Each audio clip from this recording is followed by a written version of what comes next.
It's 6 p.m. on Monday here in Korea. Thanks for tuning in. I'm Hwang Ji-hye. And these are the headlines we're following at this hour. As President Park Geun-hye expands Korea's diplomatic presence in the largest UN gathering of world leaders, she also briefly encounters Japanese Prime Minister Shinzo Abe. Ahead of general elections next April, the leaders of Korea's main rival parties agree on a set of voting rules surrounding an open primary system, but not all election rule issues made progress. And as Koreans head back to Seoul from their hometowns on the third day of the Chuseok holiday, traffic builds, and so does the number of people suffering post-holiday stress and fatigue. President Park Geun-hye and Japanese Prime Minister Shinzo Abe bumped into each other Sunday at the United Nations. Holding a brief conversation, the two leaders said they hope to meet again in Seoul for a trilateral summit with China. Hwang Ji-hye reports from New York. During a brief encounter with Japanese Prime Minister Shinzo Abe on Sunday, President Park Geun-hye expressed hopes to see him in Seoul. The remark came ahead of a special luncheon on climate change at the United Nations. According to the presidential office of Cheongwade, Abe said he looked forward to a planned trilateral summit with China, to which President Park said she hopes to be able to meet in the South Korean capital. South Korea, Japan, and China are expected to hold a summit next month for the first time in 3 years. There is also speculation President Park and Abe will hold a bilateral summit on the sidelines of the three-way talks. That would be their first summit since both of them took office, as relations between South Korea and Japan remain at a historic low. At Sunday's luncheon, President Park said she expects the 193 UN member states to produce a new legally binding deal aimed at cutting greenhouse gas emissions by the end of this year. She also revealed plans to strengthen countermeasures against climate change for both South and North Korea, adding that such cooperation will help build trust on the Korean peninsula. President Park will give her keynote speech at the UN General Assembly on Monday, where she's expected to largely focus on a reunified Korean peninsula and preventing further provocation by North Korea. Hwang Ji-hye, Arirang News, New York. On the sidelines of the UN event on Sunday, President Park held separate summits with her Pakistani, Danish, and Nigerian counterparts. To Pakistani Prime Minister Muhammad Nawaz Sharif, President Park proposed holding high-level dialogue later this year. She said their country's efforts to maintain peace in Afghanistan can be one of the key issues of the talks. With her Danish counterpart Lars Løkke Rasmussen, President Park said she was delighted about their two countries' alliance for green growth and expressed hope the summit will fuel momentum in their ties. President Park told Nigerian President Muhammadu Buhari that she hopes to strengthen political, security, and economic ties with Nigeria. And President Park will be the 7th speaker in line at the UN General Assembly. We turn to our Song Ji-san to take a look at how the speaking order is set. The order of keynote speeches is another sector where countries incur a lot of diplomatic wrangling to appear in their preferred order. While each country submits their preferred order, it is up to the UN to decide the final lineup.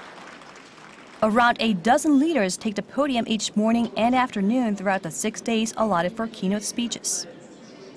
The UN takes into account various factors when deciding this lineup, and the factors include a country's status, the speaker's sex gender, and the distribution of continents, among others.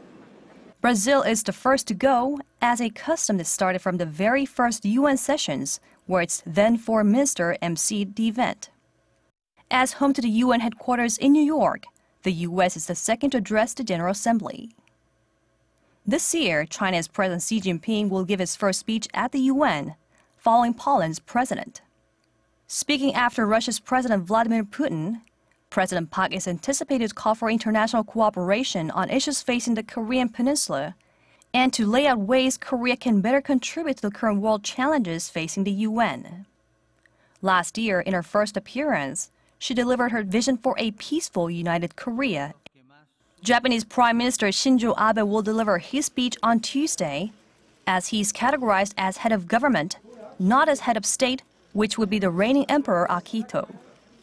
North Korea's Foreign Minister Lee Soo-young will speak on Thursday as the UN puts kings, presidents, prime ministers, and foreign ministers last in the order. Each speaker is given 15 minutes that is signaled by a blinking red light, although the speech is not stopped even if its delivery exceeds the allocated time. 송지선, Arirang News.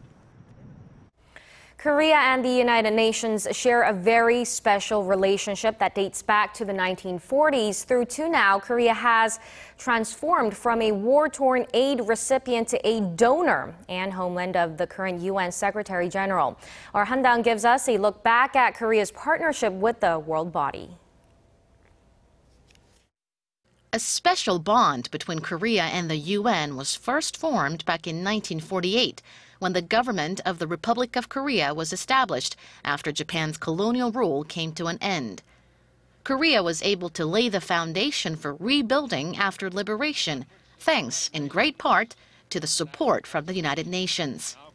Just 2 years later, the Korean War broke out, and the UN immediately dispatched its forces while also urging other member nations to provide aid to South Korea in efforts to restore global peace. The support continued until an armistice agreement was signed in 1953 at the UN General Assembly. It was only in 1991 that both South and North Korea were granted UN membership due to the Cold War, which lasted 4 decades. But since then, South Korea, once an aid recipient country, has gradually expanded its presence on the global stage on the back of vast economic development, contributing greatly to the UN.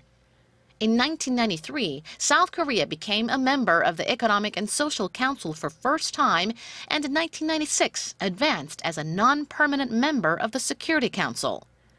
Korea's assessed contribution to the UN regular budget increased from 0.69% in 1992 to 1.99% in 2013. Seoul also spent some $160 million on UN peacekeeping operations, deploying more than 13,500 troops to conflict regions, including Lebanon and South Sudan. From the dawn of the 21st century, South Korea has taken on leading roles within the global body, a feat once unimaginable for a war-torn, cash-strapped country. Former Prime Minister Han Sung-soo served as president of the 56th session of the United Nations General Assembly in 2001, and in 2007, incumbent Secretary General Ban Ki-moon historically assumed office as the UN leader. More than 300 South Koreans have roles across some 40 UN bodies today, with roughly 60 working at the UN Secretariat alone. For 70 years, Korea and the United Nations have stood together for the sake of peace and democracy, creating a special bond, a bond that is sure to strengthen as South Korea looks to increase its contribution to the UN and the world. Han-daeun, Arirang News. On day 3 of Korea's 4-day Chuseok holiday, expressways are still jammed, but traffic is slowly easing as travelers return to the capital Seoul. Let's take a look at the map provided by the Korea Expressway Corporation for estimated travel times if you were to leave as of 6 p.m. Korea time. From the southern port city of Busan to Seoul, it would take around 5.5 hours by car. From Daejeon, 3 hours and 20 minutes. Gwangju, 5.5 hours. And from the eastern coastal city of Gangneung, set aside 3 hours and 40 minutes. The Expressway Corporation forecasts traffic levels will return to normal around midnight. Despite the enjoyment Chuseok brings, there are numerous downsides to the holiday period. People gain too much weight from the high-calorie Chuseok food, or they suffer pain from endless driving or working long hours in the kitchen. Along with these comes the psychological stress arising from relatives' nosy questions. Thankfully, Connie Kim offers some tips to relieve pain and stress. Songpyeon, mini-sized rice cakes filled with sesame seeds, and chon, Korean pancakes made from anything seafood, vegetables, and kimchi are widely eaten during Chuseok. They're delicious but high in calories. Korea's welfare ministry says an average adult consumes about 5,000 to 6,000 calories every day during the holiday period, more than double the recommended daily limit. Doctors say this can seriously affect people suffering certain diseases. In worst-case scenarios, patients suffering diabetes or kidney disease come to emergency rooms suffering from excessive amounts of sugar and sodium intakes. And even if someone doesn't suffer such ailments, doctors recommend people to take a stroll after their meals. For women, the repetitive motions involved in making large quantities of traditional ritual food may produce physical pain brought on by carpal tunnel syndrome. Men are also not immune, especially after driving endless hours to and from their hometowns. Some of the quick motions to relieve pain are slowly raise both hands in the air and pull them both down behind head. Next, raise arms to chest level, then bend the wrist 90 degrees up then down. Finally, raise arms to chest level, make a fist, rotate them clockwise and counterclockwise. Also, it's not just the physical stress that drains people. Questions about employment, marriage, as well as comparisons to other family members can stress people out. While some psychologists say it's a way of elders showing care, they suggest stepping into their shoes might help everyone have a happier Chuseok holiday. Connie Kim, Arirang News. With the primary registration period just around the corner, ruling and main opposition party leaders have reached an agreement on election rules that would begin with next year's general elections. Still, some issues remain unresolved. Kim Hyun-bin reports. Korea's ruling and main opposition party leaders have reached an agreement on election rules and other details ahead of April's general election. The agreement comes after ruling's Henry Party chairman Kim Woo-sung and chairman of the main opposition New Politics Alliance for Democracy Party Moon Jae-in held talks on Monday in the southeastern port city of Busan. The two agreed to take measures to initiate an open primary system that would conceal the mobile phone numbers of participants during the candidate selection process. We came to an agreement to revise our Public Official Election Act to conceal phone numbers. The two parties have been pushing forward with the open primary system to put more emphasis on public opinion when selecting candidates. Even though the two agreed with the system, they failed to resolve differences over how to implement the plan. The two sides also agreed on extending the preliminary registration period from 4 to 6 months, while giving slight advantages to youth, women, and the physically challenged in the nomination and primary process. However, they failed to find a middle ground on introducing a new proportional representation system. I emphasise the extending of our local constituencies and reducing proportional representation, but Moon rejected this. The two sides also failed to handle other pending issues, such as easing politics driven by regional rivalry, which they acknowledged as a problem. They agreed to hold further talks on the matter. Kim Hyun-bin, Arirang News. The South Korean military is mulling the development of a fiber optic laser cannon that could be used to down unmanned aerial vehicles or drones. The Defense Acquisition Program Administration says it has been evaluating the development since last October. Military experts say the ground-based cannon would be more effective than current responses, which could include using artillery fire or scrambling fighter jets. The administration says it will announce its development plans by December. Increased local and global economic instability is prompting more Koreans to put their money into low-return and low-risk savings accounts over other investment products.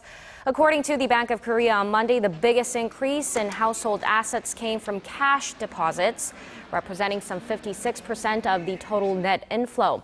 This is much higher than the 46% recorded for the whole of last year.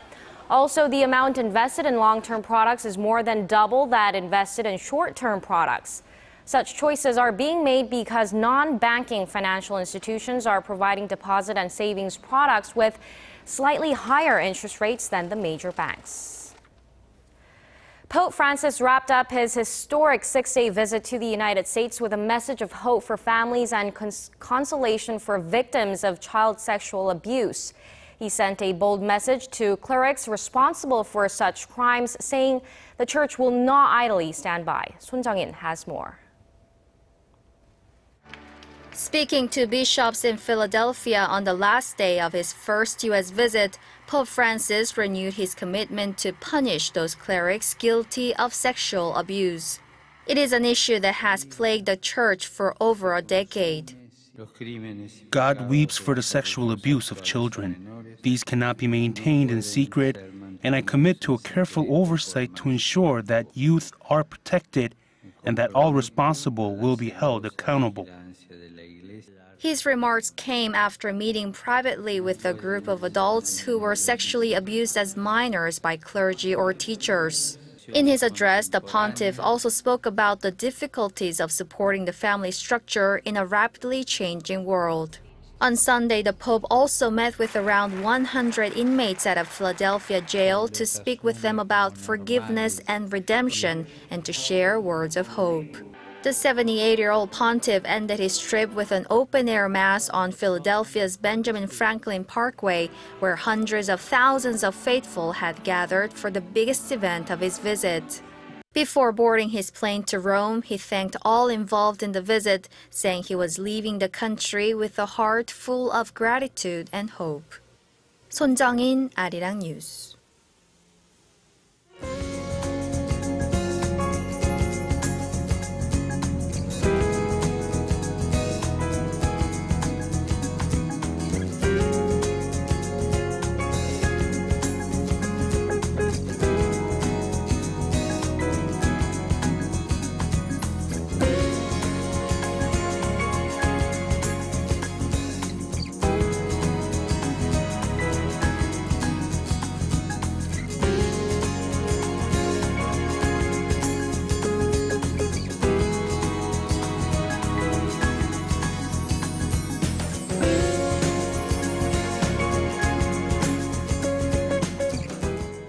And that brings us to the end of our newscast. More updates coming up at 10 p.m. Korea time, so stay tuned and have a great Chuseok holiday.